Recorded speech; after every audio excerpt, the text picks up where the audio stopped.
Elena and Marcus started on the same team, the same week at the same salary, same onboarding laptop, same slightly too enthusiastic welcome email, same first day nerves about where the good coffee machine actually was.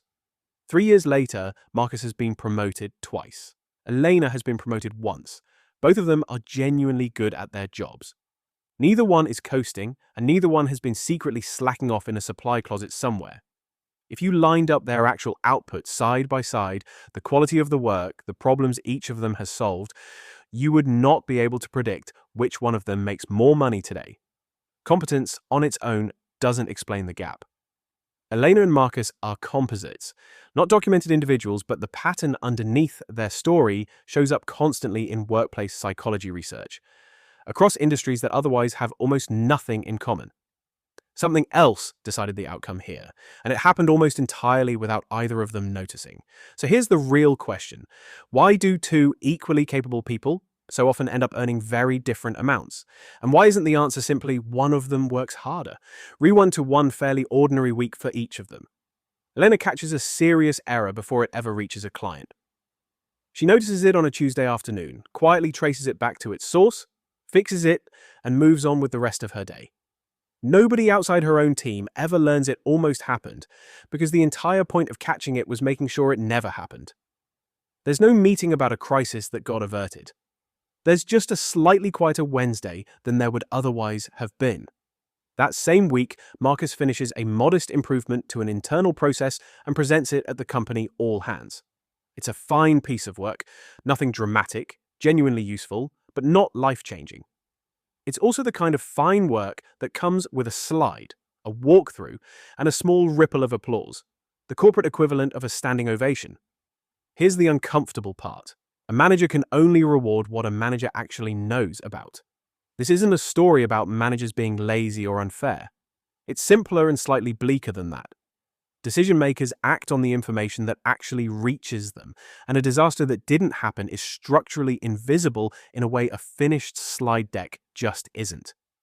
The crisis Elena prevented doesn't get a slide. It doesn't get an agenda item. It doesn't technically get to exist. Call this visibility bias, the tendency for decisions about who gets rewarded to track what decision makers can actually see, rather than everything that actually happened. It's not a character flaw in the manager. It's a limit built into how any organization, run by regular humans with limited attention, actually functions. Visibility explains why Marcus gets noticed in the room. It doesn't yet explain why getting noticed turns into an actual promotion. Elena has a mentor, a senior colleague who meets her for coffee every few weeks, listens carefully, and gives her genuinely thoughtful advice about how to grow in her role. It's valuable, and she's grateful for it. It's also not quite the thing that's happening to Marcus. Marcus has a senior leader who recommends him, by name, for a stretch project, in a meeting Marcus himself isn't even in, sitting at his desk, having no idea his name is being said out loud in a room down the hall. That's a meaningfully different relationship, and organizational researchers actually have separate words for it. A mentor gives you advice and encouragement. A sponsor spends their own credibility advocating for you out loud while you're 2 floors away, completely unaware it's happening. As Herminia Ibarra and colleagues put it in a 2013 Harvard Business Review piece, mentorship offers guidance, but sponsorship is what tends to actually convert into advancement, because someone else's reputation is now attached to yours, whether you asked for that or not. Industry research from Sylvia Ann Hewlett's Center for Talent Innovation found that employees with a workplace sponsor were meaningfully more likely to land their next promotion than employees without one. So is the answer just go get yourself a sponsor? That treats sponsors like something you can simply request at the front desk, like a parking pass. They aren't randomly handed out, and the actual reason some people end up with one and others don't has almost nothing to do with either Elena or Marcus's people. If this kind of hidden psychology behind who actually gets ahead at work is something you want more of, this channel investigates a new piece of it every week, so subscribing means you catch the next. Zoom all the way out from personality for a second. Marcus's role happens to put him in regular contact with 2 other departments, sitting in on meetings Elena's role never requires.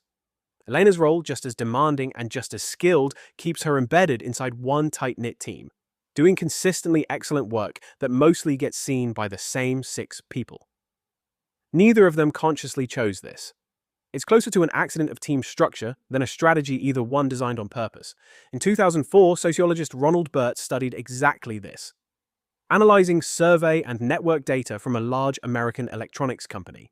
He found that compensation, positive performance reviews, promotions, and having your ideas taken seriously were disproportionately concentrated among employees whose working relationships bridged otherwise separate parts of the organization. Connections researchers call structural holes. This wasn't explained by role, tenure, or personality. It was explained by where someone sat in the company's actual flow of information, which people happened to pass through their desk on an ordinary Tuesday, which reframes everything so far. Marcus's advantage was never really about being better at working a room. His particular job happens to sit at a junction. Other people's jobs simply don't. So more people are naturally positioned to see him, discuss him, and vouch for him when his name comes up in a meeting he isn't even in. Elena's excellent work is completely real. It's just happening in a part of the org chart most conversations never pass through. That's actually a more useful explanation than Marcus is savvier, because you can't really redesign a personality. A structure, at least sometimes, can be redesigned, and that's a genuinely different kind of problem to solve. Eventually, Elena does the thing every career article tells her to do. She asks directly. She requests the stretch assignment. She raises the subject of pay in a clear, well-prepared conversation she'd rehearsed more than once. It doesn't go as cleanly as those articles promised it would. This part of the story is well documented and worth being precise about, since it's easy to oversimplify. In one widely cited study of graduating professional school students described by researchers Hannah Riley Bowles, Linda Babcock, and Lei Lai, only 7% of women attempted to negotiate their initial compensation offer, compared with 57% of men. Among those who did negotiate, the average gain was 7.4% over the initial offer. That's one specific population, graduating professional students in a study, not a claim about every workplace everywhere. But the pattern shows up consistently enough across other research to take seriously. Here's the part that complicates the simple, just ask for more advice. The same researchers found that women who did initiate negotiations faced measurably more social pushback than men who did the exact same thing, which suggests the gap isn't really about confidence at all. It's closer to a rational response to a real, uneven social cost. And once a number does finally get said out loud in a conversation like that, whoever says it first starts shaping everything that follows. The same anchoring effect that showed up with a jacket and a real estate listing a few investigations back. So, what actually helps once competence alone won't guarantee it, and just ask, turns out not to be a clean fix either. A few things, and none of them require becoming a different kind of person, which is good, because becoming a different kind of person is exhausting and also not really on the syllabus. Make invisible work visible on purpose. A brief, factual update to the people who make decisions, documenting the problem you prevented the same way a finished slide documents the one you presented, closes a real information gap without turning you into someone you're not, and without requiring a single ounce of self-promotion you're not comfortable with. Understand the difference between a mentor and a sponsor, and where you can look specifically for relationships that involve someone advocating for you when you're not in the room. Not just someone giving you thoughtful advice over coffee, however genuinely useful that advice is. And if you happen to be the person with influence in a room like this, sponsorship is a real, usable lever, not just a nice thing to do. Quietly excellent people in structurally contained roles are the ones most likely to be overlooked, by default, not by anyone's actual decision, which means noticing them is genuinely one of the more useful things a person with influence can do with an ordinary Tuesday. Back to Elena and Marcus then, 3 years in. Same starting salary. Very different job titles now, sitting side by side on paper the way they once sat side by side in an actual office. Marcus didn't do anything wrong. He earned his skills honestly, and he genuinely deserves credit for the work behind that applause. Elena didn't do anything wrong either. One of them happened to sit where more people could already see the work and had someone spend real credibility on their behalf. The other didn't, through no failure of skill, effort, or ambition, just an accident of where her desk happened to sit on an org chart neither of them designed. Here's one for the comments if you want it. Has your best work ever gone completely unnoticed while someone else's smaller, louder win got the applause? I'd like to know what field you're in, because I have a feeling this particular pattern doesn't care much about industry.